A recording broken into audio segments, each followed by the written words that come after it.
प्रिय मित्रों, भविष्य दर्शन चैनल में आपका हार्दिक स्वागत है। हम आज बात करते हैं द्वादश भाव में सूर्य का फल और मेष लग्न की कुंडली की दृष्टि से। यहाँ पर आप देख रहे हैं कुंडली बनी हुई है, ये मेष लग्न की कुंडली है। मेष लग्न की कुंडली में ये प्रथम भाव मेष राशि है, यहाँ पर द्वितीय भाव में वृष राशि, तृतीय में मिथुन राशि, चतुर्थ भाव में कर्क राशि, पंचम भाव में सिंह राशि, षष्ठम भाव में कन्या राशि, सप्तम भाव में तुला राशि, अष्टम भाव में वृश्चिक राशि, नवम में धनु और दसम में मकर, एकादश में कुंभ और द्वादश में मीन। ये हमारी राशियां हैं। अब हम सबसे पहले बात करते हैं लग्न की बात करते हैं।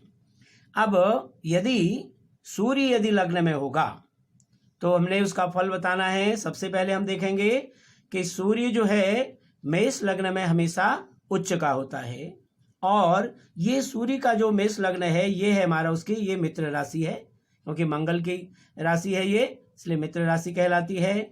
और लग्न में बैठा हुआ सूर्य जो है ये कारक भी होता है। आप ये स्थिति देख रहे हैं इसकी, ये उच्च स्थिति है और ये मित्र है और ये लग्न में बैठा हुआ सूर्य जो है ये कारक भी बनता है।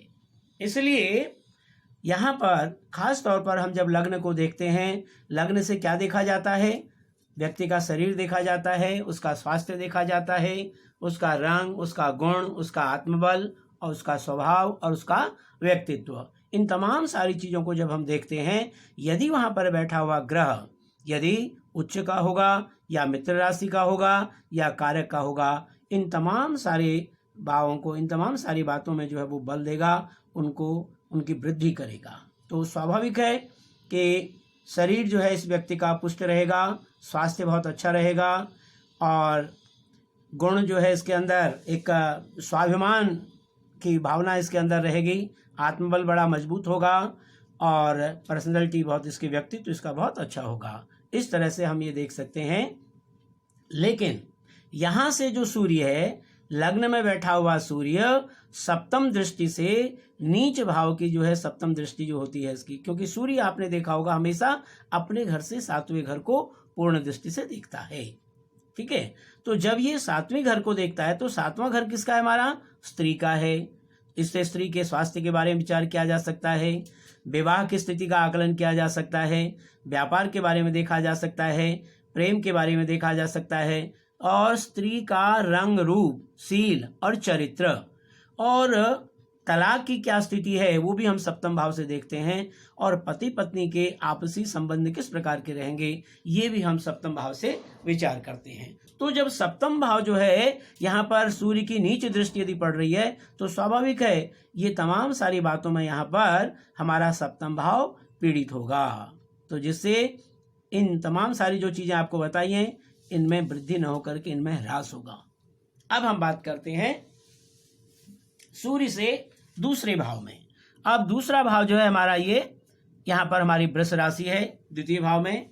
द्वितीय भाव किसका है? धन का होता है, पैतृक धन का होता है, आँख, नाक, कान, मृत्यु का कारण, सुंदरता और मित्र का कारक होता है। इन तमाम सारी चीज़ों में जब हम देखते हैं तो दूसरा भाव भी जब सूर्य से लग्न में सूर्य बैठा हो और दूसरे भाव में जब सूर्य होगा तो सूर्य जो है ये क्या है? ये शुक्र किसकी शत्रु राशि है। शत्रु राशि होने से ये इन भावों में न्यूनता लाएगा।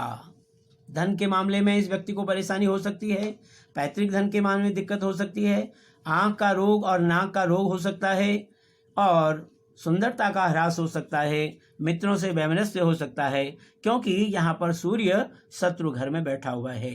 लेकिन यहाँ से जब सूर्य दूसरे भाव में बैठता है धन भाव में, यहाँ से सप्तम दृष्टि जो होती है वो अष्टम भाव पर पड़ती है इसकी। तो अष्टम भाव पर पड़ने से यहाँ सूर्य आपको लाभ देगा, क्योंकि अष्टम भाव हमारा आयु का होता है, मानसिक चिंता का होता है, मृत्यु का होता है, विदेश निवास का है और समुद्र यात्रा का है। ये तमाम सारी चीज़ों में ये हमें वृद्धि करेगा, क्योंकि वो वहाँ से दूसरे भाव में बैठ करके सप्तम भाव को मित्र दृष्टि से देखता है। अब हम बात करते हैं तृतीय भाव की। जब तृतीय भाव यानी कि मिथुन राशि में सूर्य बैठा होगा तो तीसरा भाव किसका होता है? ये तीसरा भाव छोटे भाई बहन का होता है, पराक्रम का होता है, हिम्मत का होता है और नौकर चाकर का होता है, व्यापार का होता है। तो इस तरह से जो है हम जब तृतीय भाव देखते हैं तो तृतीय भाव जो है सूर्य का ये मित्र राशि है इसकी, क्योंकि ये मिथुन की राशि है और बुध इसका स्वामी है जो सूर्य का मित्र है। यहाँ से इन तमाम सारे भावों में सूर्य जब होगा तो उसकी वृद्धि करेगा, ठीक है। और यहीं से जब सूर्य अपने भाव से जो है नवम भाव को पूर्ण दृष्टि से देखता है मित्र भाव से, तो क्या करेगा वहां पर? नवा भाव किस चीज का होता है?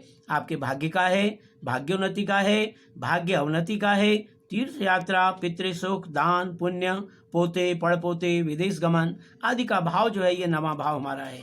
तो नवे भाव को जब वो मित्र भाव से देखता है तो इन भावों में स्वाभाविक है कि वो इनमें वृद्धि करेगा।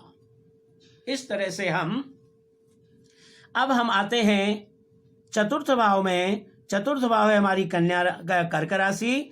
तो चौथे भाव से क्या देखा जाता है? घरेलू जीवन कैसा होगा, मातृ सुख उसको कैसा मिलेगा, भूमि भवन का सुख उसके पास है या नहीं, वाहन है, मकान है, पेट संबंधी रोग भी जो है चौथे भाव से देखा जाता है, और सुख शांति कैसी रहेगी ये चतुर्थ भाव से हम देखते हैं।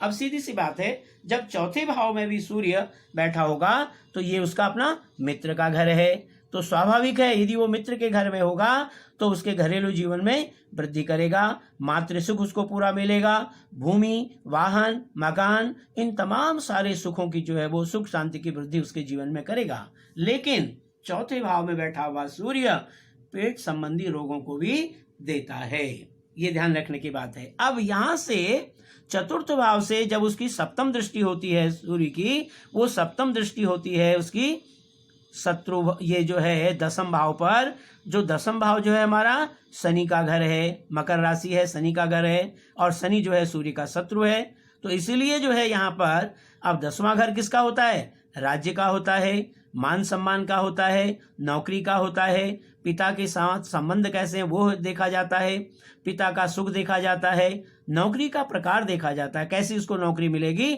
ऑफिसर टाइप का होगा, राजकीय होगा, अर्धराजकीय होगा, और यहाँ से विदेश यात्रा का भी योग देखा जाता है और व्यापार का भी योग देखा जाता है।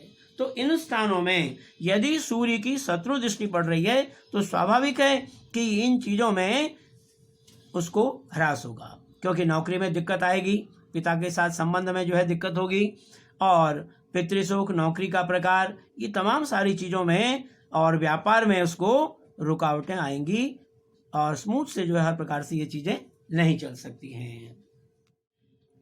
अब हम बात करते हैं पंचम भाव की। पंचम भाव में सूर्य जो है ये स्वग्रही होता है यहाँ पर, क्योंकि ये सूर्य की अपनी राशि है। यहाँ पर बैठ करके सूर्य यदि स्वग्रही होगा तो ये विद्या, संतान, दादा, बुद्धि और धन के उपाय में वृद्धि करेगा। लेकिन यहीं से सूर्य पंचम भाव में बैठा हुआ सूर्य जो है सप्तम दृष्टि से शनि के घर, ये इसका शत्रु का घर है, ये 11वें भाव को देखता है पूर्ण दृष्टि से। तो ये जो भाव है हमारा, ये लाभ का, आमदनी का, गुप्त धन का है, बड़े भाई का है। इस तरह से जो है ये यहाँ पर शत्रु दृष्टि से देख रहा है, तो इन भावों का ये ह्रास करेगा, ये हमको ध्यान में रखना होगा। अब हम आते हैं छठे भाव में। जब छठे भाव में जब सूर्य आएगा तो छठा भाव जो है ये सूर्य की जो है ये कन्या राशि है, जो मित्र क्षेत्री है, इसीलिए यहाँ पर शत्रु, चिंता, भय, रोग, झगड़े, ये मामा की स्थिति, ननिहाल की स्थिति, इन तमाम स्थितियों को ये वृद्धि करेगा, यहाँ पर हर प्रकार से सुख देगा। ननिहाल से मामा की स्थिति इसको सुख मिलेगा, ननिहाल से सुख मिलेगा। और यहीं से सूर्य 7वीं दृष्टि से जो है वो, ये मित्र का घर है, इसका गुरु का घर, 12वें भाव को देखता है। 12वां भाव जो है वो हानि का, दान का, व्यय का, व्यसन का होता है, बाहरी स्थानों से संबंध का होता है, तो उन पर भी ये मित्र दृष्टि डालेगा।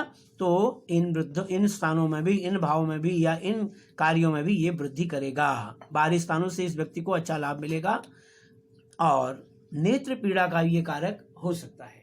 सप्तम भाव यहाँ पर तुला राशि है, यानी कि इसका स्वामी है शुक्र। तो सप्तम में जो सूर्य होता है वो नीच का माना जाता है। नीच का सूर्य होने से खास तौर पर इस भाव में, यानी कि जो स्त्री का भाव है, स्त्री के स्वास्थ्य का भाव है, विवाह का है, व्यापार का है, प्रेम का है, स्त्री के रंग रूप, शील चरित्र, तलाक और पति पत्नी में अनबन का ये भाव है। यहाँ पर यदि सूर्य नीच राशि का होकर के बैठेगा तो इन तमाम सारी चीजों में वो ह्रास करेगा, हानि करेगा।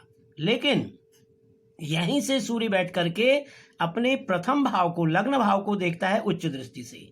लेकिन उच्च दृष्टि से देखेगा तो शरीर को, व्यक्ति का स्वस्थ बनाएगा और उसको आत्मबल, उसका स्वभाव, उसका व्यक्तित्व जो है तेज रहेगा और उसके अंदर तमाम सारे, यानी कि उसके अंदर बहुत सारे गुण उसके अंदर विद्यमान होंगे, आत्मबली होगा। ये खास तौर पर सूर्य सप्तम में बैठ करके लग्न को उच्च दृष्टि से देखता है। अब हम बात करते हैं अष्टम भाव की। अष्टम भाव जो है यहाँ पर वृश्चिक राशि है, वृश्चिक का स्वामी है मंगल, ये सूर्य का मित्र है। तो अपने मित्र के घर में यदि सूर्य बैठा होगा तो खास तौर पर ये आयु का घर होता है, मानसिक चिंता का होता है, मृत्यु का, विदेश निवास का और समुद्र यात्रा का होता है।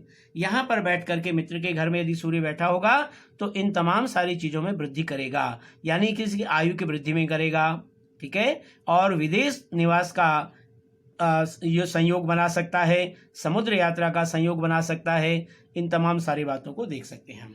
अब यहीं से बैठ करके सूर्य सप्तम दृष्टि से जो है वो द्वितीय भाव को देखता है, ये उसका शत्रु भाव है। तो शत्रु भाव को जब देखेगा यहाँ से तो दूसरा भाव हमारा किसका है? धन का है, पैतृक धन का है, मृत्यु का कारण है, सुंदरता का कारण है, आंख और नाक का रोग का कारण है। तो इन तमाम चीजों में ये हैरानी करेगा। यहाँ से बैठ करके सप्तम शत्रु दृष्टि से धन भाव को देखता है तो इन भावों की हानि करेगा।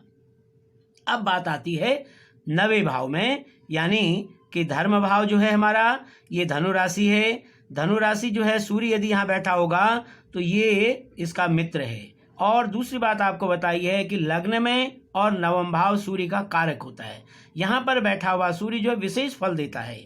तो सूर्य नवम भाव में होगा तो भाग्य की उन्नति करेगा और तीर्थ यात्रा कराएगा, पिता का पूर्ण सुख इसको मिलेगा, दान और पुण्य करने में ये आगे रहेगा, पोते पड़पोते बहुत इसके अच्छे रहेंगे और विदेश गमन का सुख इसको मिलेगा। ये सबसे बड़ी चीज है। धनु राशि में भाग्य स्थान पर सूर्य का बैठना, इन तमाम सारी चीजों में ये शुक्र है। अब यहीं से सूर्य जो है अपने मित्र दृष्टि से जो है वो तृतीय भाव को देखता है। तो तृतीय भाव छोटे भाई बहन, पराक्रम, हिम्मत, इन सब में भी ये वृद्धि करेगा। यानी कि कुल मिलाकर हम इसीलिए सूर्य को कह सकते हैं भाग्य स्थान में बैठा हुआ सूर्य ये कारक होता है जो हर प्रकार से सुख देता है। अब आती है बात दसम भाव की। दसम भाव में यहाँ पर मकर राशि है, मकर राशि का स्वामी शनि है। तो ये सूर्य का शत्रु है। शत्रु भाव में बैठा हुआ सूर्य राज्य, मान, नौकरी और पिता के साथ संबंध और विदेश यात्रा, इन तमाम सारी चीजों में जो है ये ह्रास कराता है। इसमें इनको हर प्रकार से संघर्ष करना पड़ता है। तो इसके बाद यहीं बैठा हुआ सूर्य जो है दसम भाव से सातवीं मित्र दृष्टि से जो है चौथे भाव को देखता है। तो ये चौथे भाव में इसके लिए शुक्र होगा, क्योंकि चौथा भाव जो है घरेलू जीवन, मातृ सुख, भूमि, वाहन, मकान, इन तमाम सारे सुख शांति को देने वाला रहेगा। अब हम आते हैं बात एकादश भाव की। एकादश भाव जो है ये भी कुंभ की राशि है, यानी कि कुंभ का स्वामी जो है वो शनि है। ये भी इसकी शत्रु राशि है। शत्रु राशि में बैठा हुआ सूर्य जो है वो भी लाभ में, आमदनी में, गुप्त धन में, बड़े भाई के साथ संबंध में, इन तमाम सारी चीजों में ये संघर्ष करेगा। लाभ के लिए भी, आमदनी के लिए इसको जीवन में संघर्ष करना पड़ेगा। आसानी से इसको ये वस्तुएं नहीं मिल पाती हैं। लेकिन यहाँ से क्या है, सूर्य सप्तम भाव को जो है वो मित्र दृष्टि से देखता है और यहाँ पर उसकी स्वग्रही दृष्टि है। सूर्य यदि एकादश भाव में बैठा होगा तो पंचम भाव को अपने स्वग्रही दृष्टि से देखेगा। तो स्वग्रही दृष्टि से देखेगा तो ये विद्या, संतान, बुद्धि और धन में जो है इसकी वृद्धि करेगा। अब हम बात करते हैं द्वादश भाव की।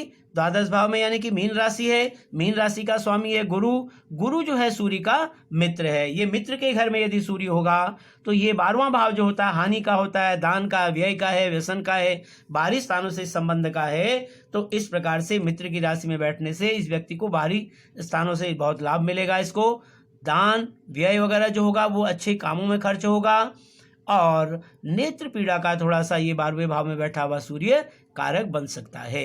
तो इस तरह से हमने आज ये देखा कि द्वादश भाव में सूर्य लग्न में बैठ करके दूसरे भाव में, तीसरे भाव, चतुर्थ, पंचम, षष्ठ, सप्तम, अष्टम, नवम, दसम, एकादश, द्वादश भाव में ये सूर्य का फल आज आपको बताया है।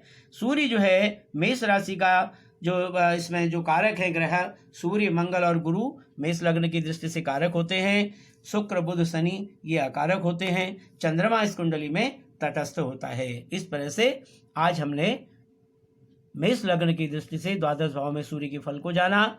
अगली कुंडली में हम द्वादश भाव में वृष लग्न की कुंडली से सूर्य के फल को जानेंगे।